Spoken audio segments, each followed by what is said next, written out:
나무아미타불, 나무아미타불, 나무아미타불. 반갑습니다. 오늘은 윤회라는 제목으로 말씀드립니다. 윤회, 삼사라라고 합니다. 윤회, 삼사라.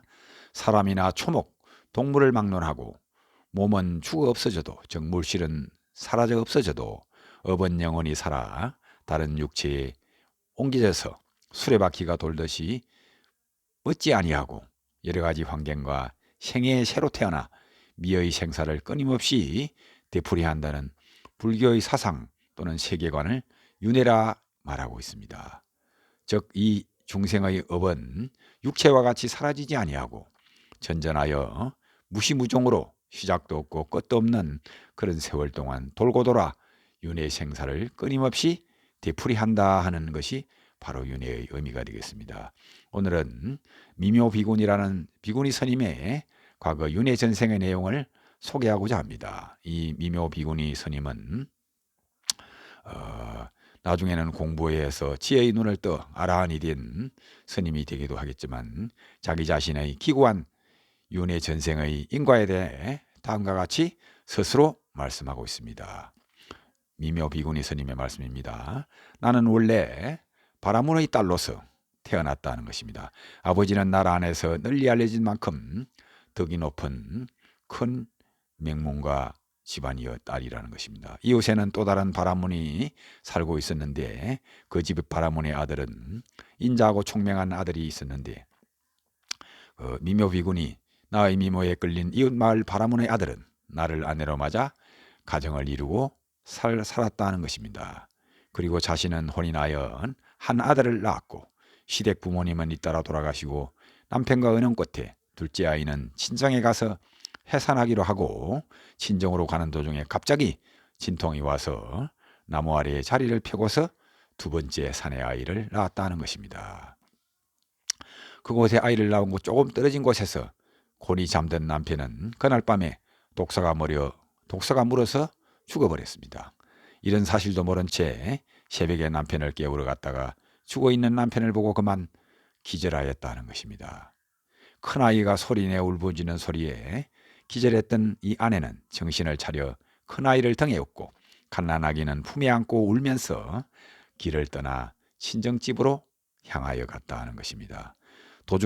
친정으로 가는 도중에는 큰 강이 가로막혀 있었는데 수심이 깊고 강폭도 넓어서 우선 큰아이는 강가에 내려두고 먼저 갓난아기를 등에 업고서 강을 헤엄쳐 건너게 되었고 언덕에 올라 나무 밑에 어린 갓난아기를 내려놓아 두고 이때 강 건너에 있던 큰아이가 엄마를 부르면서 강물로 들어오다가 그만 물에 떠내려가 죽고 말았다는 것입니다.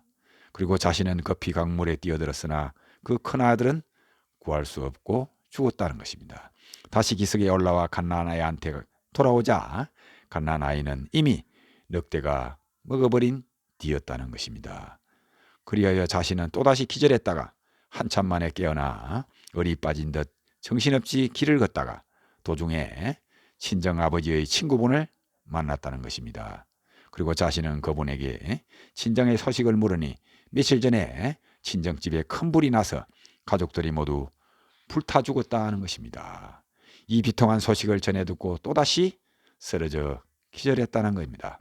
다시 눈을 떠보니 길에서 만난 아버지의 친구집이었다는 것입니다.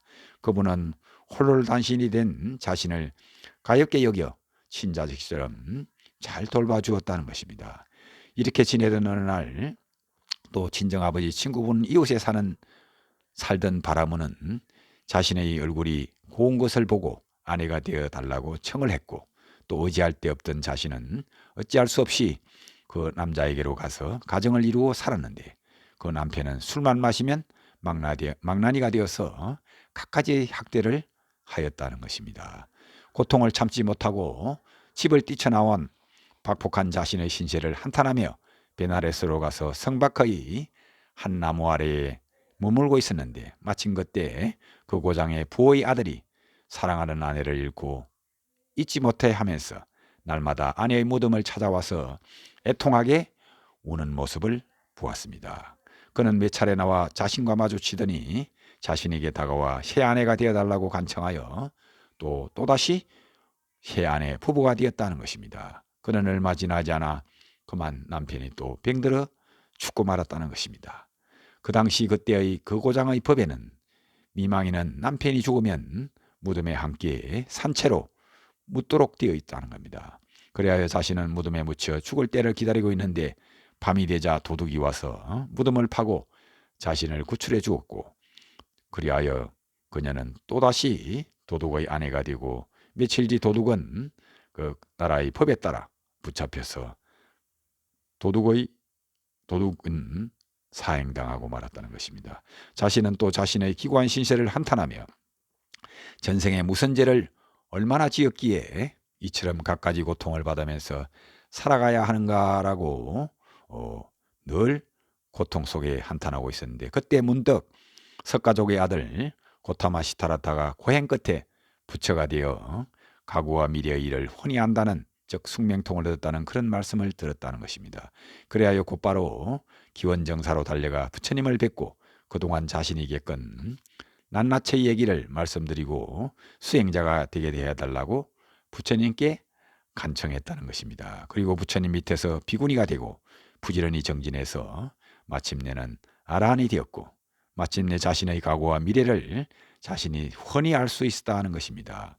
이러한 기구한 사연을 듣고 있던 비구니들이 전생에 무슨 죄업을 지었기에 그토록 견디기 어려운 재앙을 당하셨는지 설명해 주십시오라고 청하자 미묘비구니 스님은 다음과 같이 말씀을 하셨다는 것입니다. 자세히들 들으세요. 지난 세상에 한 부자가 있었는데 그는 재산은 많았지만 아들이 없어서 아들을 얻기 위해 작은 부인을 얻었다는 것입니다. 그 작은 부인은 비록 지체 낮은 집안의 딸이지만 용모가 아름다워 부자는 그녀를 무척 사랑했고, 게다가 아들까지 낳았으니 부자와 작은 부인의 기쁨은 이루 말할 수 없을 정도로 크게 기뻐했다는 것입니다. 이때 큰 부인은 시샘이 나서, 즉 질투가 나서 자신은 큰 부인이지만 자식을 낳지 못했기 때문에 작은 아내에게 사랑을 빼앗기는 그런 상황이 됐다는 것입니다. 그리하여 큰 부인은 다음과 같은 나쁜 생각을 했다는 것입니다. 자신은 비록 귀한 문벌 집안의 출신이지만 이 집안의 대를 이을 자식이 없다. 이제 저 작은 부인의 아들이 자라면 이 집안의 재산을 모두 상속받게 될 것이다. 그때 내 처지는 어떻게 될 것인가? 이렇게 생각이 미치자 큰 부인은 질투심이 치솟아서 작은 부인의 아이가 자라기 전에 죽여버려야겠다고 결심하게 되었다는 것입니다. 그리하여 그 아이의 정수리에 바늘을 깊숙이 꽂아 넣었다는 겁니다. 그러자 아이는 자꾸 말라가다가 한 열흘쯤 지나자 마침내 죽고 말았다는 것입니다. 그리하여 작은 부인은 너무 애통해하면서 미칠 듯이 하였고, 아이가 갑자기 죽은 것은 필시 큰 부인의 소행일 거라고 단정하고 다음과 같이 추궁했다는 것입니다. 큰 부인에게 작은 부인이 한 말입니다. 당신이 우리 아기를 죽였지요. 그러자 큰 부인은 펄쩍 뛰면서 다음과 같은 맹세를 했다는 것입니다. 만일 내가 그대의 아이를 죽였다면 다음 생에 내 남편은 독사에게 물려 죽고 거기서 낳은 자식은 물에 빠져 죽거나 늑대에 잡혀 먹힐 것이요. 나는 산채로 땅에 묻히고 내 부모 형제는 불에 타 죽을 것이요. 이래로 나를 의심하겠소라고 말했다는 것입니다. 그때 그 큰 부인은 죄와 복의 가보가 없다고 생각하여, 즉 인과응보가 없다고 생각하여 그 같은 맹세를 했던 것입니다. 그러나 지금 모두 다 그가 맹세해서 말한 그대로 자신이 다 받으면서 대신할 사람이 없다는 것입니다. 그때 그 큰 부인이 오늘 현재의 바로 이 미묘비군이 자신이라는 것입니다. 지금 나는 다행히도 부처님의 가르침을 만나 아라한이 되었지만 항상 뜨거운 바늘이 정수리로 들어와 발바닥으로 뚫고 나가는 듯한 고통을 밤낮으로 겪고 있다는 것입니다. 재앙가복은 이처럼 결코 사라지는 것이 아니다 하는 것입니다. 인과응보는 참으로 허리도 틀림없이 분명히 자작작수, 즉 자기가 짓고 자신이 그대로 돌려받을 뿐 그 누구도 대신할 수 없다는 그런 인과응보의 가르침을 우리들에게 주고 있습니다. 감사합니다. 나무 아미타불, 나무 아미타불, 나무 극락도사 아미타불.